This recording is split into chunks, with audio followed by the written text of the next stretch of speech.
So I posted a video about a week ago at this point on Vaush versus Adam Friended, Socialism versus Capitalism. And in the video I said I was going to start looking into Vaush's video a little bit more. I was kind of curious about how he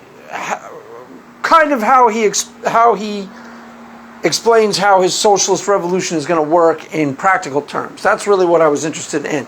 But so anyway, so I started watching a couple of his videos, and the first thing I clicked on was Sargon of Akkad. Yeah, Sargon of Akkad apparently commented on Friended versus Vaush's debate.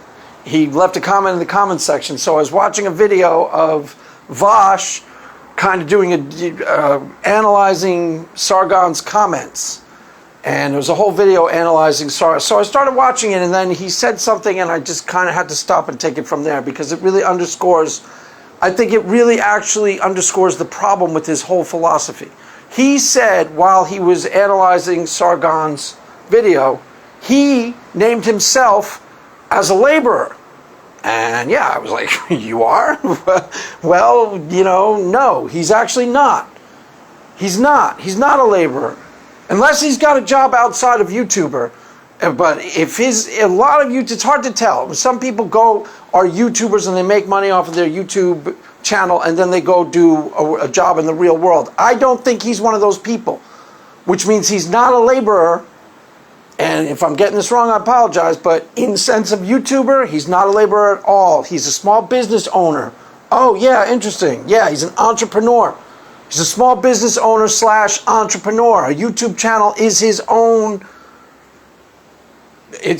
business. And he is running it, and that's what he's making money off of.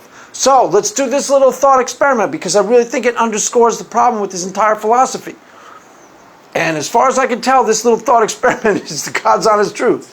So let's say he's got what, 37,000 subscribers now, it looked like, something like that.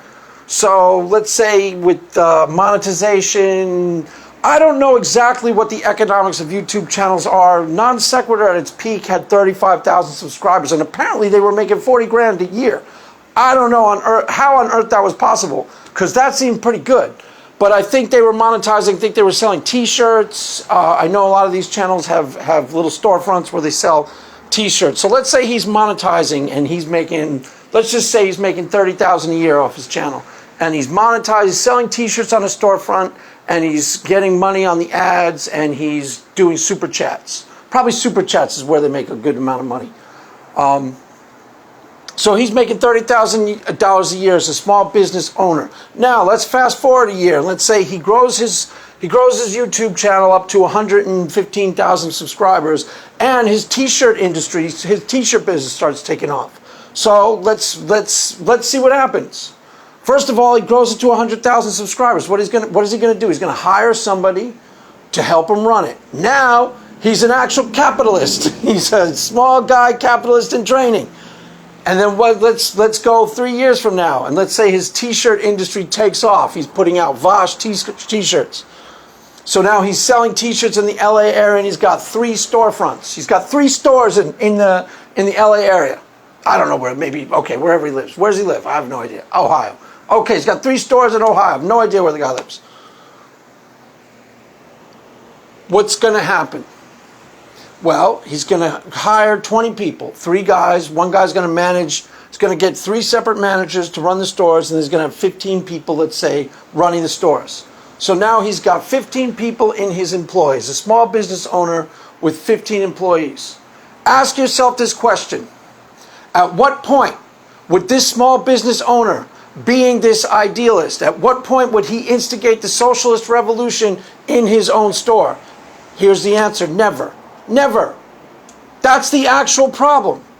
If he were a small business owner, which he is, and let's say things go to look up for him, and he starts, amping up production, he starts actually making a decent amount of money off of his store. So now he starts hiring people. Exactly when is he going to instigate the socialist revolution? He's got 20 employees. At what point is he going to go to them? Hey, let's all share. Why don't we all share the business? Never. Never. That's the point. Capitalism is intrinsic to how people actually operate. It's intrinsic to how people actually behave economically. You don't have to have good people. You can have selfish people who are naturally selfish, and in capitalism channels their selfishness in creative ways. Socialism, as far as I can tell, in almost all scenarios that you can think it up, requires enforcement from the outside. If he himself grew his business to the point where he became a mini capitalist, he's not going to ever say, at what point would he ever say, you know what, all 20 of you, let's do this. All of you are now running the business and all of you are part owners. He never would do that. It's not intrinsic to how people actually operate. That's the defect of socialism. I mean, that's the real defect right there. He's not a laborer. He calls himself a laborer. He's not a laborer. He's a small business owner. And if he were to grow his small business to the point where he's actually a mini capitalist, there's no way on earth he himself would go, hey, let's all run this thing together. Just doesn't work like that.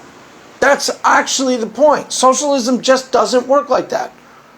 In order for socialism to work, it has to be in conflict with how people actually are. It's contrary to human nature.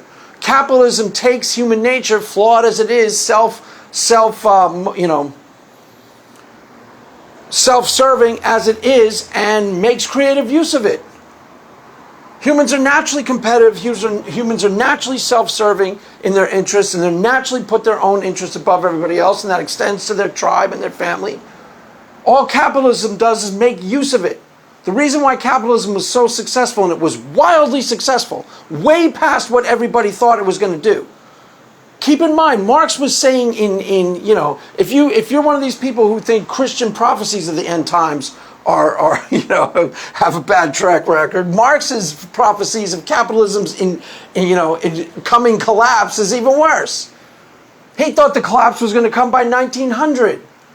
The workers of the world would unite. The last sentence of the Communist Manifesto we had to memorize when I was in high school. I kid you not. The guy was a brilliant teacher, but he was a socialist.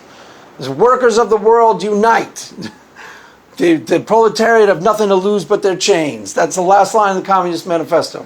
Kid you not. We had to memorize it in high school. A specter is haunting Europe. The specter of communism. I swear to God, he made us memorize it and say it to the entire class.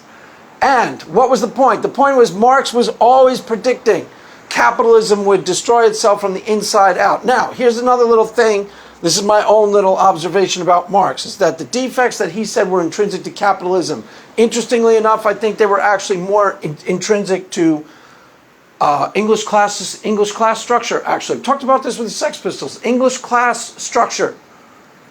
He said that intrinsic to capitalism, the intrinsic defect of capitalism is that, it's an oppressive system and the worker is beat down. Well, he was analyzing from a specific time and place, and that specific time and place was the Industrial Revolution in England.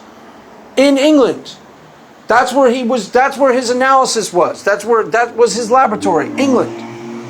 And English capitalism was very different than American capitalism. America is a lot more England is a lot more class-structured society. So you born into a factory in England, you die as a factory worker in England. There was no such thing as moving up through the system. In America, we have the Horatio Alger myth, was which us right from the start. You're born into the factory, and you save up your money, and you start managing the factory. Then you buy a factory. Then you're running the factory. You start off as the busboy, you save your money, then you become a waiter. Now you become the manager of the kitchen. Now you become the manager of the whole restaurant. Now you buy 3 restaurants. That was the Horatio Alger story in the United States. That was the myth of capitalism, the American dream. The English didn't have anything like the American dream. In England, the capitalist was basically, he owned the means of production like they do in America.